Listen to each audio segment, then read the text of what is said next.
Alright, so for all the people that complain that there's not enough Star Wars content on a channel that's called A Man of the Jedi, here it is. Here's your Star Wars content. Merry Christmas. So I teamed up with a bunch of YouTubers to bring to you, the viewer, what we think defines Star Wars. They've all come up with some truly incredible videos where they've done a bunch of research, they're doing deep dives into themes and topics. They're incredible videos that are all well scripted, but I figured that we're just gonna do what I do best here, a passion bomb. So if you want some deep dives into Star Wars themes and scenes and different shots and different things like that, I will have a link to that overall playlist down below, and it's probably just gone off on a card up here, so feel free to check that out. Otherwise, I hope you enjoy. So I love the Phantom Menace. I know, in a lot of circles, that's seen as a crime, but I really do love it, literally right now, in this moment. I'm actually watching it while I'm writing this script, and it's perfection. So let's kick things back to 1999, on the cusp of Y2K. I was a wee bright-eyed child with an entire future of hope and wonder ahead of me. Too bad that's all over. And I remember my dad picking me up from elementary school, taking me over to the local movie theater to strap in and watch Star Wars Episode 1, The Phantom Menace. And that was a really special thing because my dad usually worked until at least like 6:30, so the fact that he was able to pick me up right after I finished school at like, I don't know, 2 or 3 o'clock in the afternoon and take me to a movie was super special. And I was blown away. I fell in love. I thought it was the coolest thing ever, and I loved it so dearly. You see, my parents weren't Star Wars fans, so this was actually my first experience with Star Wars in general. Phantom Menace is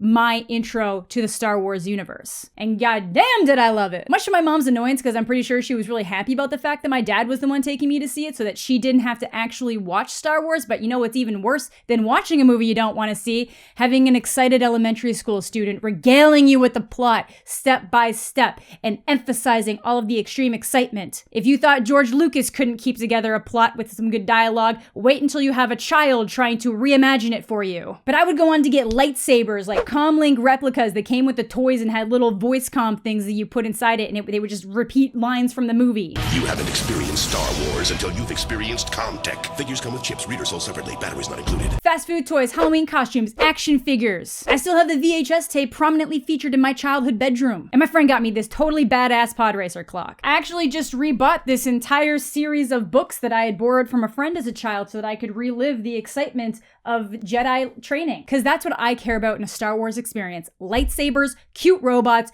Jedi shit, and now Baby Yoda. You are my honey bun, sugar plum, pumpy umby umpkin. You're my sweetie pie.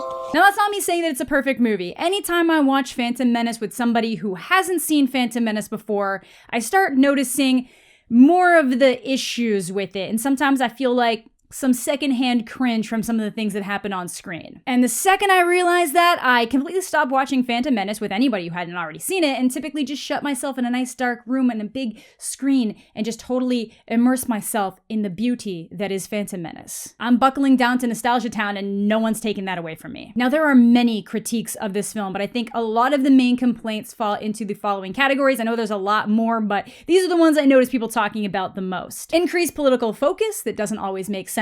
People aren't huge on young Anakin. Over-reliance on CGI, which George Lucas got such a hard-on for that I'm genuinely surprised there's any real actors in the prequels at all. And people hate Jar Jar. They absolutely despise him more than I hate James Cameron's Avatar, which is a lot. But you know, as a kid, the politics stuff being stupid didn't register with me. I just felt smart for following along. Young Anakin was actually super cool to elementary school students, and the only reason why I didn't go as him for Halloween that year is because he didn't get a lightsaber, so I went as Obi-Wan instead. Yes, there's obviously some bad dialogue. Yippee! Are you an angel? This is tense! I didn't think yippee sucked as a kid, but I realized that it's pretty bad now. But blame George Lucas, because that kid did the best he could with what he had. But as a kid, I thought he was completely awesome. He did crazy death races, he built cool robots, he had the Force, he was gonna train to be a Jedi, he blew up a bunch of shit and got excellent one-liners in on a total babe. What's not to like when you're in elementary school? So again, through all those flaws I can see, I still loved Star Wars The Phantom Menace. And I still love it to this day. Do you maybe see where I'm going? No? Okay. okay, let's talk about some awesome stuff about Phantom Menace before I get to my final points. Qui-Gon Jinn is probably the coolest Jedi that has ever been in an on-screen Star Wars movie ever. You can make some arguments for Mace Windu. I know a lot of people like Luke and Yoda, but Qui-Gon is damn cool. He treads this line of light and dark, which essentially makes him the only on-screen gray Jedi the series has ever seen. He questions his superiors, realizes that there's issues with the way the Jedi Order is run, which is ultimately what ends up holding him back from the Jedi Council. He gets things done in his own way, respects living beings, has great compassion, is willing to accept the natural human emotions that Jedi often warn against, and he's better for it. Honestly, other than essentially locating this future serial killer, he's a top-notch dude. Like I said, I love him so much that I went back and I bought my childhood about him training Obi-Wan. It's great. I love it. Pod racing is actually super cool, and if you disagree, you're wrong. I think it's a super fun addition to the Star Wars universe. The games were super fun, and I also think it was a really good way to show that Anakin was force sensitive without having him just move shit with his mind. Jim is about to prove his telekinetic powers, and he needs absolute silence. And you know, as a kid, that Amidala reveal, step aside, Shyamalan. George Lucas is in the twisty seat now. Looking at the villain side of things, Darth Maul is badass. He's largely silent, brutal in nature, and his fight style was literally the best the Star Wars universe had ever seen up until that point. And after he's gone, he leaves that lingering fear. Was he the master or the apprentice? How much darkness has been brewing under the nose of the Jedi Order? God, I love it. Also, I don't even know if this needs to be said, but the music in the prequels is obviously fantastic. Duel of Fates is going to be one of the greatest compositions that's ever been featured in a movie ever. And now the most obvious, the lightsaber battles. Now, I know that there's a lot of emotional significance in the battles that were in the trilogy, even though they're less flashy, but they just don't match up visually to the ones in the prequels. And I still find that the ones in the prequels have a lot of emotional significance as well. That 2v1 battle with Qui-Gon and Obi-Wan versus Darth Maul is still my favorite lightsaber battle in the entirety of the Star Wars universe. I still remember going to school on Halloween and recreating that battle scene with my friends who had the same costumes. We're just like wailing on each other with these fake lightsabers, teachers running towards us to confiscate them. And it's those memories and experiences and genuine joy that movie brought me that makes it completely untouchable in my mind. And that in itself explains why Star Wars has captured the imagination and love of millions of people around the world. We've seen it again with things like Harry Potter, but Star Wars was the fandom, and it probably still is kind of the fandom,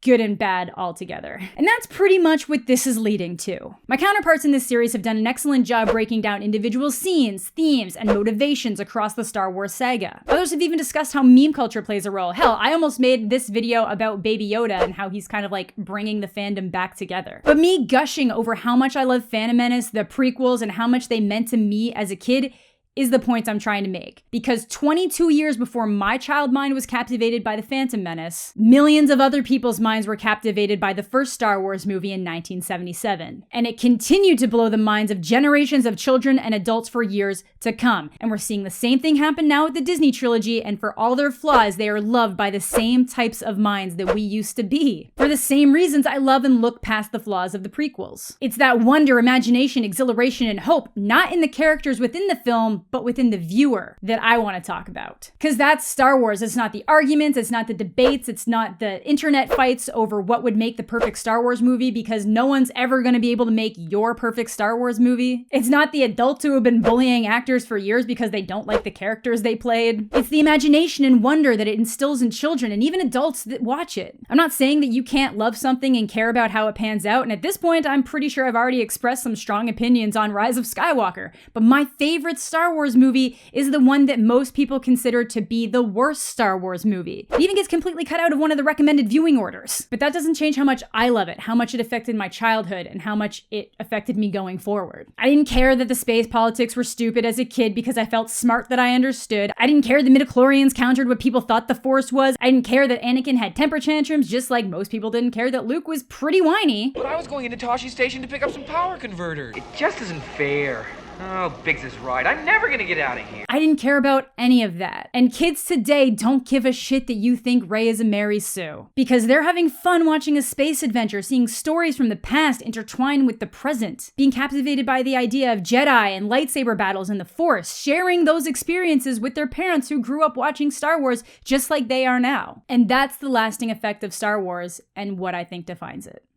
So that's gonna do it for my part of the Star Wars Defines saga. If you wanna watch other videos in the series, I'll have them linked down below. Let me know what some of your favorite Star Wars memories are. Do you have anything that kind of links back to your childhood like that? Because I just have so many defining moments.